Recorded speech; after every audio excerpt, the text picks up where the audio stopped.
Hey, what's up, guys? Today we're going to be taking a look at a game called Disney Sorcerer's Arena. It's a new hero collector, very similar to the likes of Galaxy of Heroes, Marvel Strike Force, and the new Lego Legacy. That's another competitor in that line. This game has some interesting ideas, some new ways of well, not too many new ways of doing things, but some different things that I think are interesting that maybe some of the other games maybe at some point want to borrow idea-wise. But this video is kind of to do a quick walkthrough of this game. I did one similar with the Lego Legacy. I'll put a little link up in the bar up above so you can check that out. But I do kind of come from a Galaxy of Heroes background. I've been playing that for 4 or so years. That's definitely my go-to main game, I guess you could say. But I'm always looking at hero collectors. I enjoy kind of the grind and kind of making my teams better. But let's take a look at this game and see what it has to offer. So let's start with the collection. So definitely very, very much based in the world of Disney and its movies, its animated movies. Even if you remember back to, this may be before a lot of your time, but I think it was called Gargoyles in that era. It was a cartoon TV show that was on for quite a while, but they definitely have a lot of characters already in the game. So let's just take a quick look at just sort of the hero side of things to begin with, and you can kind of see there is a large collection already in the game. What's really, really nice about this game, Glue Mobile is the actual developer for this. It looks like each one's kind of got its own animations. It looks like a shell shaded, a 3D model for each particular character, but they're all really well animated with little poses from the movies and from different things. It just looks super, super nice. It makes it definitely feel like it's part of the world, and even characters they've taken more from the 3D realms, like the Pixar type movies. Those characters still kind of have this shell. I can't cell shaded look. Say that three times real fast. So here's Merida from Brave. But yeah, I mean there is already a boatload of characters on here. Now that said, there's a lot of holes to fill in terms of the characters that are remaining. I'm a big Pirates of the Caribbean fan. There's Davy Jones, and these are sort of the starter characters at the top of the screen that you can see that you kind of get handed to as you start the game. But what I was saying is, as you start kind of looking through, like if you look at Alice in Wonderland, for instance, there's just one character. There's no Alice, there's no Cheshire Cat, things like that. And that's like that pretty much through all of the different, I guess you would call franchises. So that to me says there's going to be a boatload of new characters coming to the game, and there'll be a lot more to kind of fill in these characters as they go. I think just Maui's in here right now from Moana, for instance. So again, super, super nice visuals. The game looks really great. It runs really smooth. It doesn't do too much battery wise, which is really nice.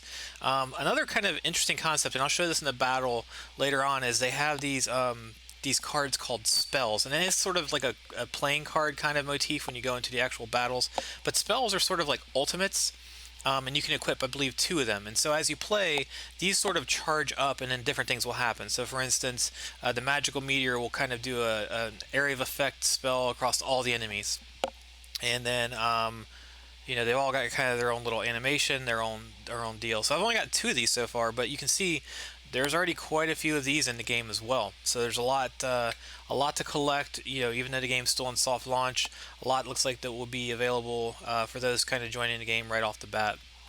So those again are called spells, and those I think are going to be interesting just in terms of mixing it up with teams and different things that they'll be able to do to interact with the actual game state as you play. This guy's pretty cool. He's one of the ones you get right off the bat.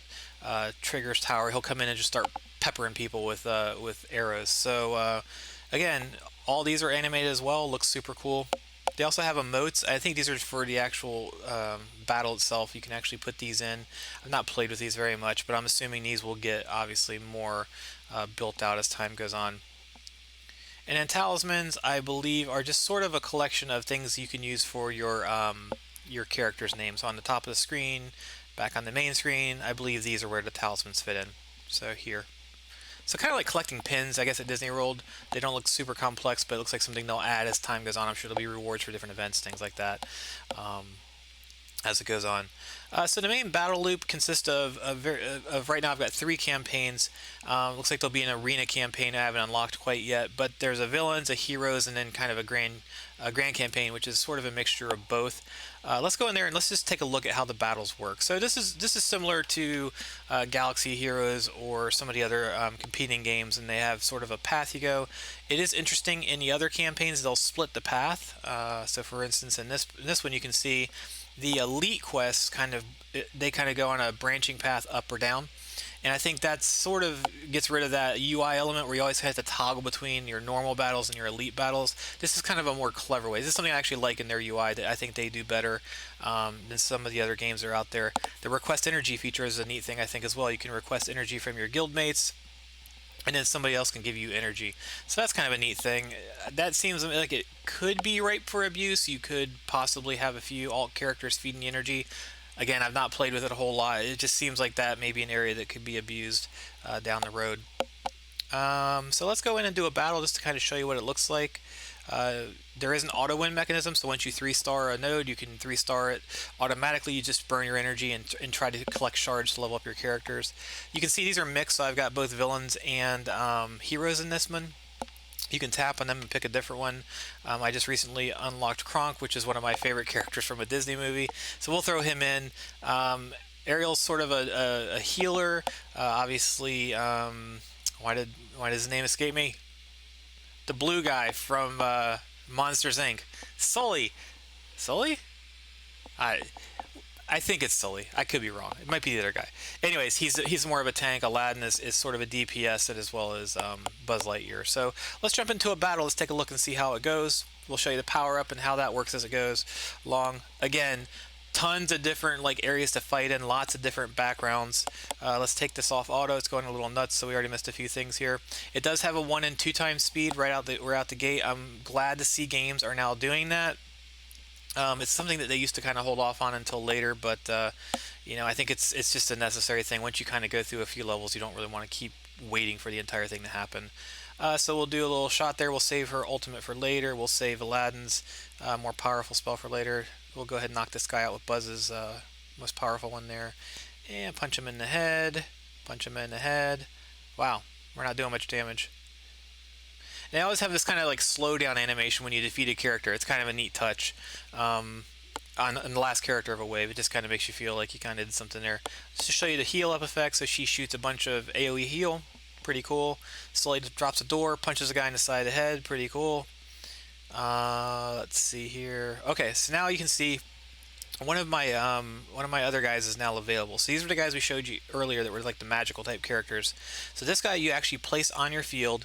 He comes in and now he's like another character in a team. So he's like a 6th character, which is pretty cool. We'll kill that guy off, and then this is him actually attacking. So you'll see he'll shoot a bunch of arrows.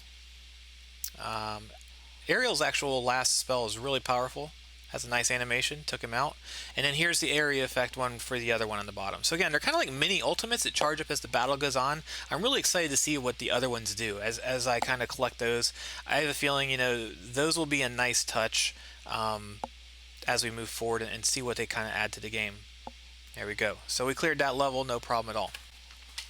There's one other thing I want to show you in a battle that I thought was kind of a neat thing I haven't seen in other hero battlers. I may have missed it, but the ones I've played, it didn't strike me as being something readily obvious. But it's really neat in this game, and I noticed it. It's one of Aladdin's attacks. So we'll jump in here. We'll probably abandon this battle, but I just wanted to show it to you.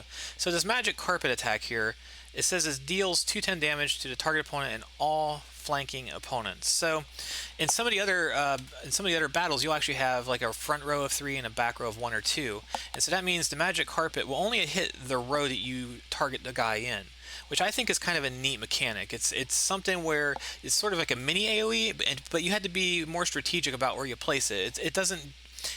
I guess I just like the little touches like that where you have to make a decision, and I think that's always a good thing when it comes to games. I'm just going to throw this on auto, let them finish it up. But I think that's something that these games, as they kind of evolve and get better, they need to find new ways. I think this mechanic of kind of like mini ultimates, I think that's a neat mechanic, and those are all new things that they're bringing to this type of game that others will hopefully at some point follow suit with. I'd love to see Galaxy of Heroes or Marvel Strike Force or some of those follow suit and go, wow, that's a cool idea. Maybe we could mix that into sort of how we have our battles, or a different flavor, right? Competition's good.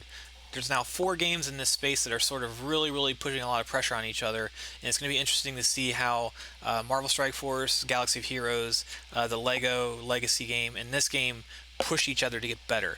For us, the players, it's always good. It's always good when those players come in, or when the other players come into the market.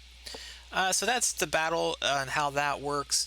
They do have an arena, a Sorcerer's Tournament. So that's that. Right now, I jumped in a few of these, played them out. They seem like the teams are still kind of being built up. I can kind of rip through these. I'm up to like level 716. I think I started around level 2000 or so. So there's it's your typical arena though, but with that kind of added touch of adding these last two. Those last two, what are they called? Spells to the actual team. So that'll be interesting as the meta switches and changes down the road to see what that kind of looks out. They do have daily quests, which you can see I've completed a lot. They give you money, coins, level up potions. We've done a level up here, and on and on and on. They also have kind of club quests. They've got lifetime, which are sort of more the achievement-based tests or quests. They do have a club dungeon, which I've not gotten. Oh, actually, I've gotten a little ways into.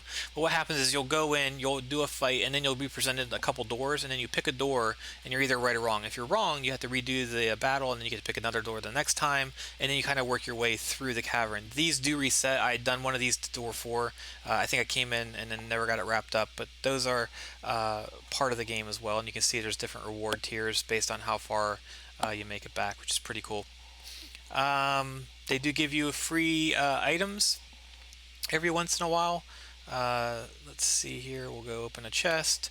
And the creepy hands. I find these hands kind of creepy. I don't know why.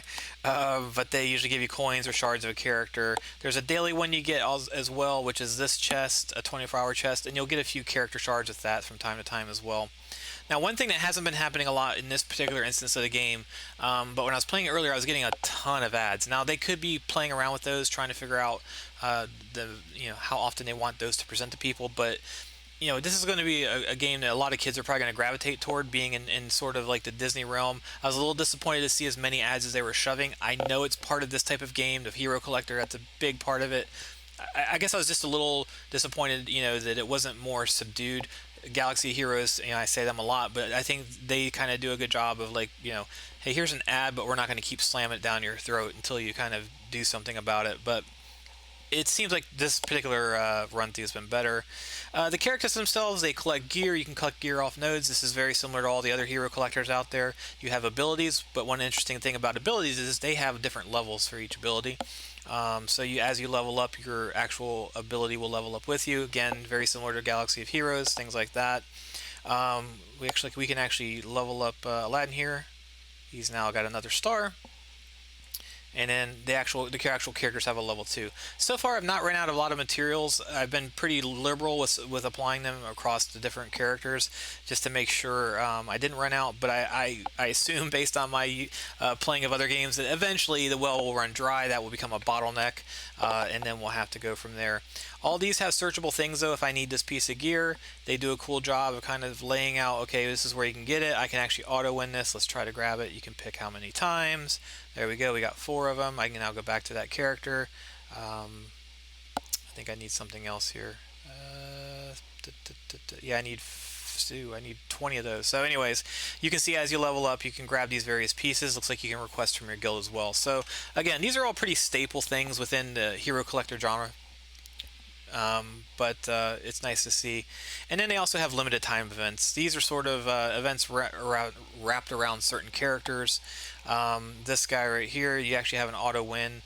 My team's not strong enough to do next tier, but you can see I got 2 shards of this Woody token, or 2 shards of Woody token. So again, I've played the game, I'd say maybe 2, 3, 4 hours, somewhere in that range. Still a lot to learn. I still need to unlock, for instance, the Tower of Endurance. I'm assuming that's your typical tower floor thing where you kind of work your way up.